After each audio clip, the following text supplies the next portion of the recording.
Muy buenas noches. Después de la programación especial con motivo de la Semana Santa de Málaga, vuelve Málaga en blanco y negro, esta cita semanal en la televisión municipal de Málaga, en la que les invitamos a recordar o descubrir historias y momentos que forman parte del pasado de la ciudad y que nos permiten tomar conciencia de cómo ha cambiado la ciudad, pero también nosotros como sociedad. Les adelanto que hoy traemos un programa muy variado, muy ameno, en el que precisamente vamos a recordar cómo se divertían los malagueños décadas atrás, y para ello, como todos los lunes, me acompaña José Enrique Sánchez. Muy buenas noches. Muy buenas noches, después de esta Semana Santa, y como decías, pues un programa variado. No es monotemático, pero en esto que denominamos pues estampas de la ciudad, estampas de Málaga, que nos hagan recordar este pasado no tan lejano, pero sí en la estructura y en la imagen. Sí, porque precisamente sí que vamos a comprobar que como sociedad la manera de divertirse en algunas cosas sí ha cambiado.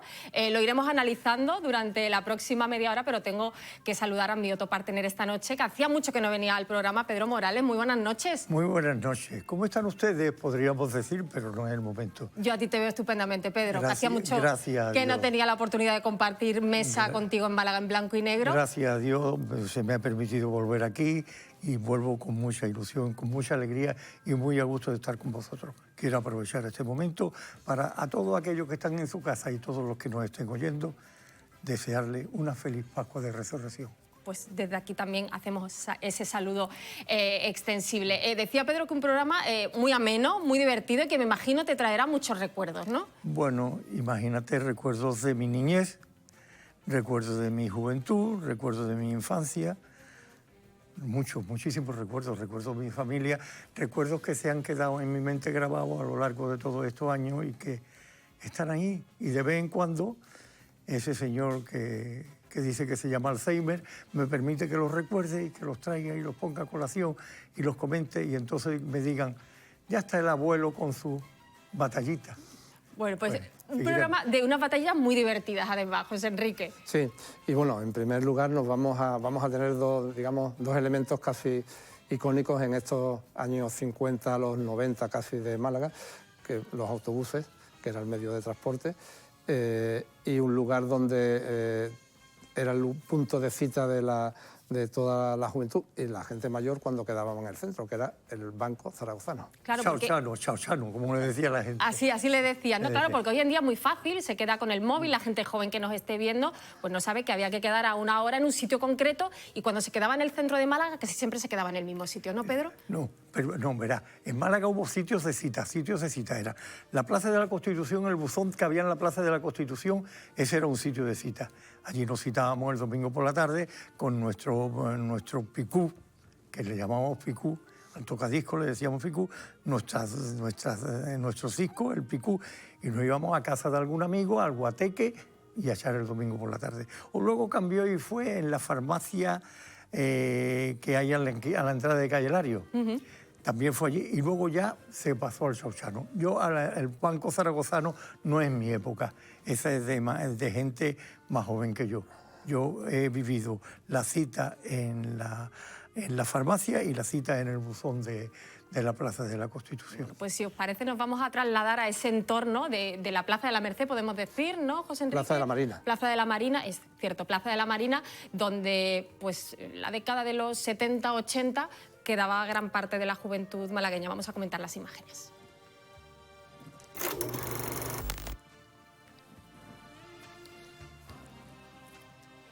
Y ahí estamos viendo una larga fila de malagueños esperando, como decías tú, el autobús. Sí, porque la forma de transporte eran las 3 o 4 líneas que iban desde algunos barrios hasta lo que era el mismo centro de la ciudad. En este edificio, que en esta esquina estaba la farmacia Cafarena, como decía Pedro, era un lugar de cita. Y bueno, pues esa marquesina, que no tiene nada que ver con las marquesinas actuales. Porque es esa especie de toldo, ¿no? Exactamente, de raya blanco y raya azul, blanca, ¿no? de toldete, y lo que es la cubierta, ¿no?, que hemos visto ahí de Zaragozano. Y junto al Zaragozano, bueno, pues una imagen icónica que aquí estamos viendo que todavía no se había construido, que era el Hotel Málaga Palacio. Claro, estamos viendo justo enfrente de ese guardia encargado de regular el tráfico y el tránsito de personas. Lo que hay justo detrás es la explanada, el solar, entiendo que pocos meses después empezaría a construirse, ¿no? Sí, y esta imagen que no había semáforos, era el guardia urbano el que estaba regulando ese tráfico. Claro, y bien que lo regulaban, porque tenían un cometido bastante importante. Yo recuerdo de aquella época un medio de transporte que usábamos mucho los malagueños y que a mí me encantaba, que era el tranvía. El tranvía para ir a los Baños del Carmen, para ir a Bellavista, para ir al Palo incluso, o a Huelin por el otro lado, el tranvía.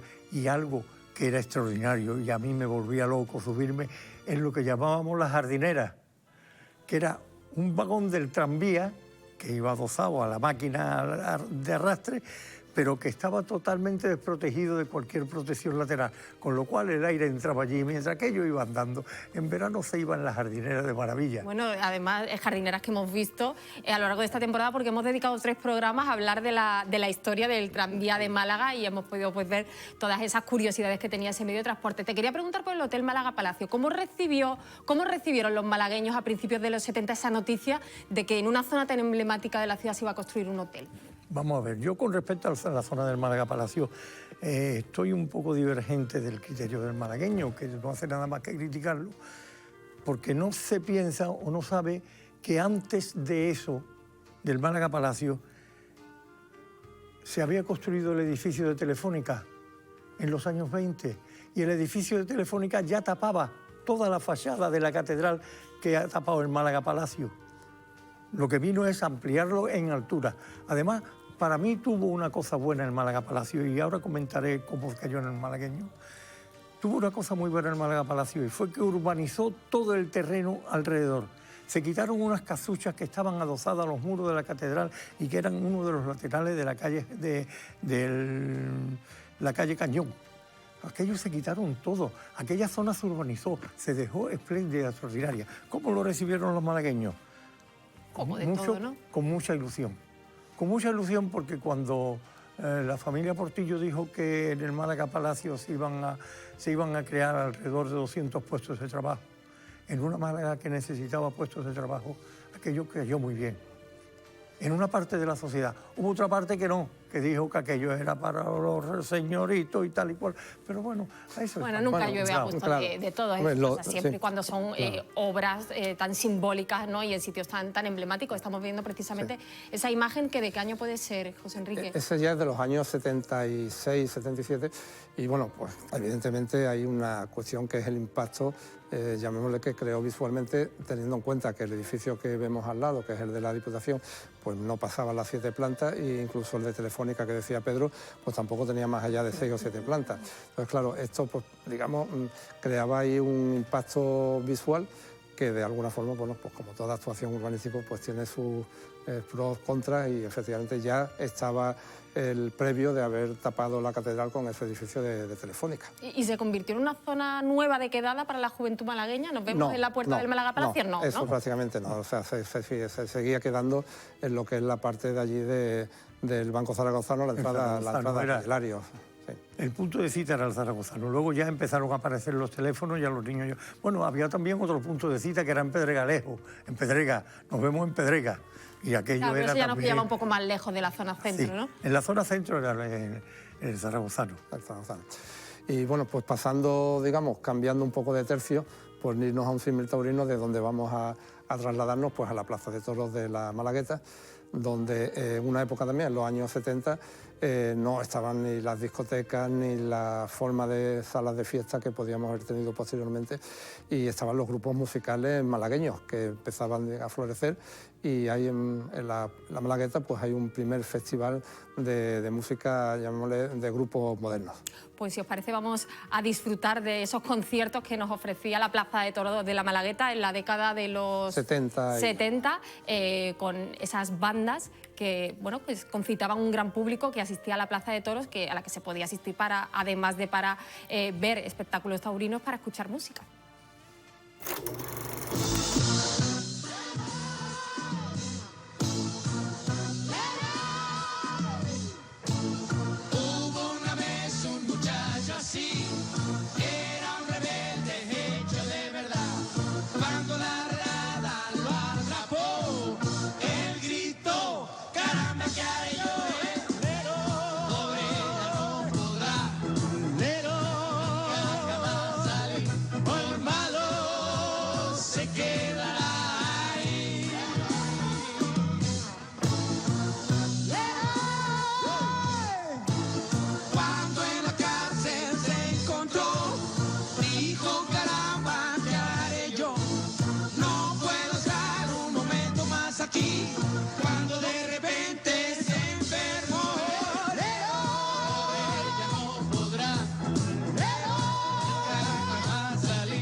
se quiso matar. Morir no podrá, nunca jamás salir. Formado se quedará ahí.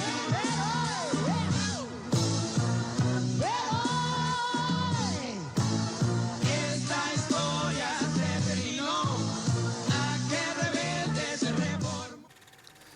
Bueno, pues veíamos la marcha que había en la década de los 70 en la Plaza de Toros de la Malagueta dentro de la primera edición de la explosión musical, una explosión sin duda alguna. Veíamos esos bailes, esos contoneos y una estética que me recordaba un poco a lo de los Beatles, ¿no?, en su primera etapa. Sí, porque de alguna forma son el referente, ¿no? Y tienen una estética ya un poco casi del rock y sobre todo pues a mediodía, que no hay, digamos, las actuaciones musicales no son por la noche, y son un grupo que, bueno, ahí están una nota que nos pasaban de un Facebook que hay de música de la época, pues se ve a Manolo Gallego a la guitarra, Miguel Sánchez, Rafael Díaz con el órgano, Francisco Pozo la batería y José Recio, cantante, que es amador, o sea que bueno, reflejan de alguna manera ese florecimiento de grupos musicales que luego actuaban en espacios como podía ser los hogares de la OGE, espacios como el Pimpi, donde actuaban y se hacían los bailes de domingo, porque la fiesta no era ni el sábado ni el viernes. En el Pimpi había baile todos los días y era el refugio de los malagueños que vivíamos en el centro, era el Pimpi. Había varios sitios más, porque había otra salita de fiesta al lado del cine Chegaray que se llamaba Belamí, había otra en el número 5 de Calle Lario, que no recuerdo cómo. Es que a mí me falla la memoria, perdonadme, pero se me va la memoria ya.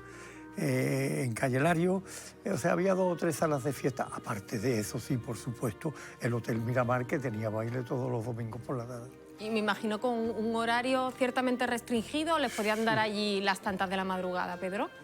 En las salas de fiesta esta del Pimpi y tal, podía estar hasta las 1:30, las 2 de la madrugada. Bueno, no estaba mal para la época. Estaba bien, estaba bastante bien. Digo 1:30 o 2 porque normalmente venían acompañados, las actuaciones de estos grupos venían acompañados de una actuación de un cuadro flamenco. Allí se iban muchos guiris, muchos extranjeros que venían mucho turismo, iban a la sala de fiesta y se le ofrecía un espectáculo de flamenco. Entonces, entre el espectáculo de flamenco, actuación, espectáculo de flamenco y otra actuación, ya nos metíamos tranquilamente en la 1 de la madrugada. O sea que de 1 a 2. Luego quizás el Belamí este que estaba al lado del Echegaray y este que estaba en Calle Lario quizás cerraran más temprano. Yo no era muy frecuentador de esos sitios, yo iba más al Pimpi. El Pimpi me pillaba más cerca y me Sí, gustaba porque más. nos decía mientras veíamos al vídeo que no tuvo la suerte de asistir a la Plaza de Toros de la Malagueta a disfrutar de estos festivales. No tuve esa suerte porque no me pilló en momentos que pudiera tener en cuenta de que yo en los años 70 ya estaba casado.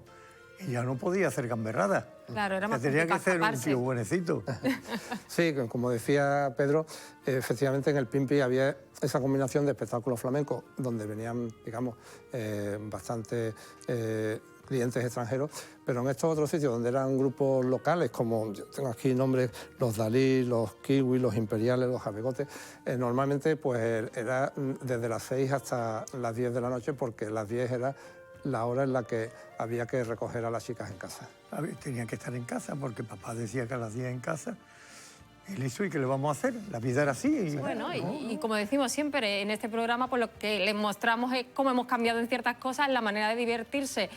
En algunos aspectos no hemos cambiado porque seguimos yendo a conciertos hoy en día en la Plaza de Toros de la Malagueta, pero bueno, sí, las mujeres ahora afortunadamente tenemos más libertades y se nos permite... Gracias a Dios. Bueno, no es que se nos permita, es que llegamos a casa pues... a la hora que queréis. A la hora que queremos, como tiene que ser. Claro.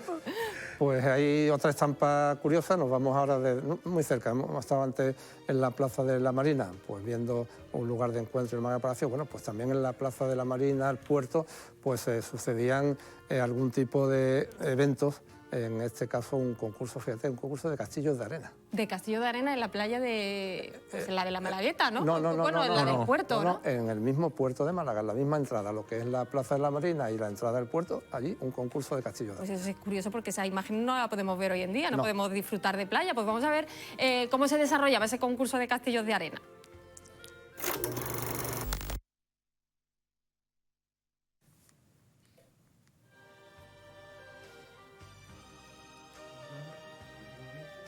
sea que para situarnos, José Enrique, ¿dónde estamos en este momento? Claro, tú te has dejado llevar por la arena, Claro. pero aquí no hay playa.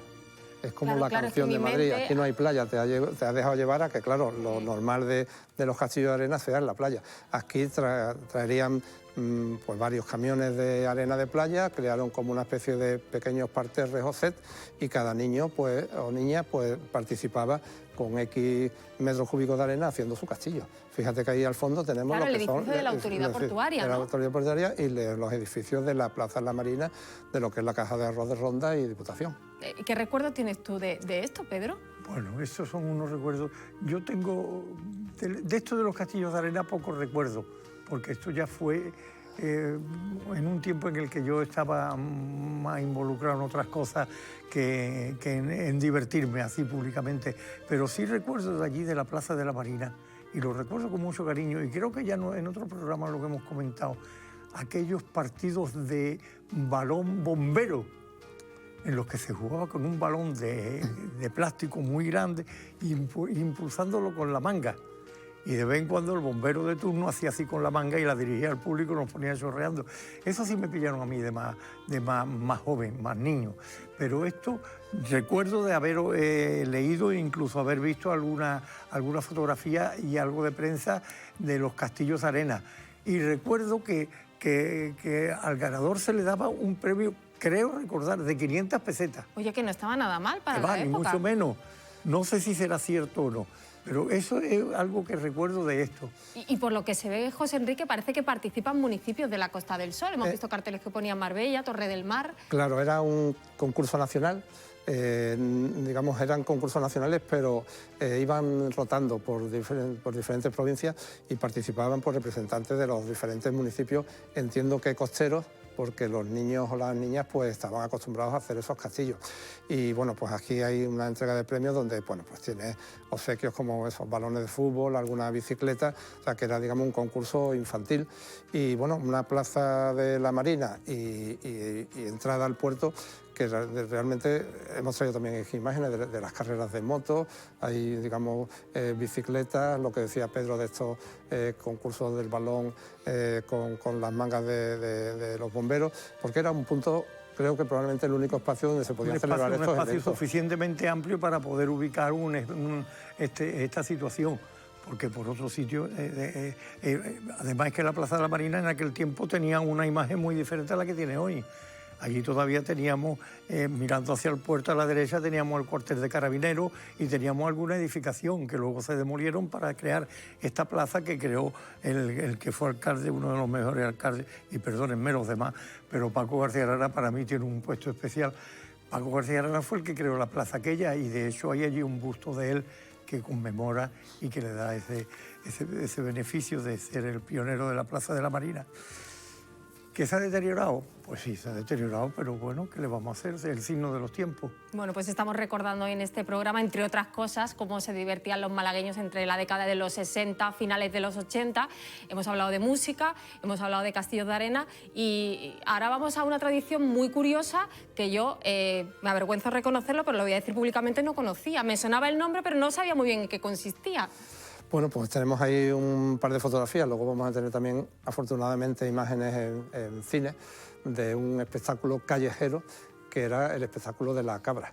El espectáculo de la cabra, que así, a grandes rasgos, ¿qué podemos decir que era? Me suena como un poco a titiritero, ¿no? Bueno, sí, efectivamente eran titiriteros. Estos eran de la etnia gitana, normalmente gente que iban por los pueblos y el principal actor o el principal atractivo El reclamo, ¿no?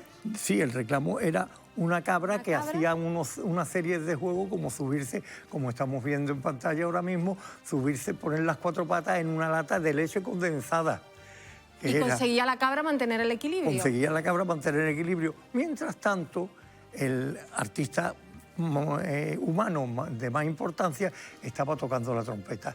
Y allí en esa trompeta, que algunas veces sonaba cascao, porque interpretaba aquellos pasodobles de España Cañí y aquel solo de trompeta En el Mundo, que aquello llamaba la atención. Entonces nos arremolinábamos alrededor de eso los chavales, los niños de 6, 7, 8 años, nos arremolinábamos allí. Y cuando terminaba el espectáculo y la cabra se bajaba de aquel altillo en el que la habían subido, nos quitábamos corriendo de en medio para que cuando pasara la banderita de la hucha ya no estábamos allí. Porque no tenían en los bolsillos muchas cosas que dar, ¿no? No teníamos nada que dar. Claro, digamos, el incentivo de ver a la cabra subiendo los peldaños estos de la escalera y poner las cuatro patas en la lata de leche condensada que decía Pedro, en un pequeño cilindro de madera, aprovechaba la habilidad que tienen las cabras de poder estar en una montaña prácticamente en un punto nada más y mantener el equilibrio. Entonces, bueno, pues al son de trompeta la cabra iba subiendo hasta culminar que se ponía sobre cuatro patas. Y bueno, lo curioso de esto es que afortunadamente tenemos imágenes de cine grabadas en el barrio del Perchel, donde vamos a poder oír y ver perfectamente cómo era este espectáculo callejero. Pues vamos a disfrutar de este espectáculo callejero de la cabra.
Pues estábamos disfrutando de esas imágenes del espectáculo de la cabra en el barrio del Perchel. Nos decía Pedro Morales, mientras veíamos el vídeo, que cuando se acercaban los titiriteros se generaba una auténtica revolución en el barrio. Salíamos corriendo todo a buscar dónde se iban a poner.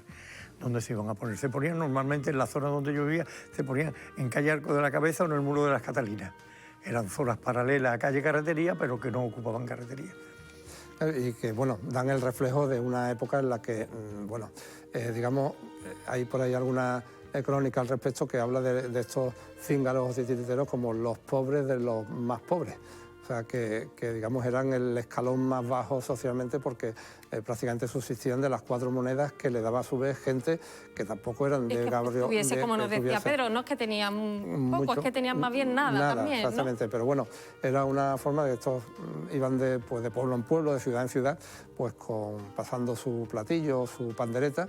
Normalmente era la niña o el crío pequeño el que pasaba. Normalmente para traer un poquito más, darle un poquito generar más un poquito más de pena también, ¿no? Yo voy a intentar ser muy breve. Recuerdo en una actuación de esta que estaban en calle Muro de las Catalinas y desde un balcón de una de las casas que dan allí le tiraron un bocadillo. A la niña. A la niña. Le tiraron un bocadillo, o sea, un pollito con, a lo mejor llevaría manteca o algo dentro, no sé lo que llevaba, pero se lo tiraron. Y la niña, para cogerlo, por poco si tira la cabra, de la cabra al trompeta. Bueno, eso refleja mucho la necesidad que había había en esa época. Pues Pedro Morales, ha sido un placer que ponga voz y recuerdo a estas imágenes que hemos estado viendo hoy en el programa. Muchísimas gracias. El gusto ha sido mío poder compartir con vosotros de nuevo estos momentos y ya os lo digo, sigo a la espera de la próxima. Para nosotros, como siempre, un placer tenerte aquí. José Enrique, antes de irnos vamos a retomar buenas costumbres. Sí. Retomamos programa después de Semana Santa y volvemos con el concurso. Pues el concurso de las colecciones estas, de los DVD de aquella Málaga, aquella provincia, pues la pregunta para quienes quieran participar es el nombre de ese hotel que se construyó delante de la Catedral de Málaga y que hemos visto durante el programa. Pues facilísima la pregunta, se tienen que poner en contacto en el 608-065-028 y entre todas las respuestas correctas pues vamos a sortear esa colección a la que hacía referencia José Sí. Enrique. Y en la de la semana pasada, que era de Zamarrilla, pues David Vizcaíno ha sido el que ha agraciado entre los concursantes que han participado y han acertado. Un éxito de participación que tuvo el programa de Zamarrilla. Se ve que tenemos muchos cofrades entre nuestros espectadores. Sí, y digamos, y la subida del programa en YouTube tiene prácticamente casi récord de descargas. Pues desde aquí nuestra enhorabuena a David. La semana que viene, antes de terminar, ¿dónde nos vamos? Nos toca hacer un poquito de deporte, ¿no? Sí, vamos a fútbol, como hacemos esa cita mensual, y vamos a recordar algo que bueno, también hay muchos espectadores que probablemente no sabrán, y es que en 1959 el Club Deportivo Málaga tuvo el equipo completo, un accidente en Tenerife, un accidente aéreo, donde sobrevivieron todos los jugadores y bueno, pues vamos a comentar con imágenes lo que ocurrió en esa fecha. Bueno, pues recordaremos eso siniestro que tengo que reconocer yo también que no conocía. Así que con muchas ganas de que llegue el programa de la semana que viene, José Enrique. Muchísimas gracias. A ti. Y ustedes ya saben, les emplazo al próximo lunes a partir de las 11 de la noche aquí en Canal Málaga Televisión, Málaga en blanco y negro. Muchas gracias, como siempre, por estar ahí.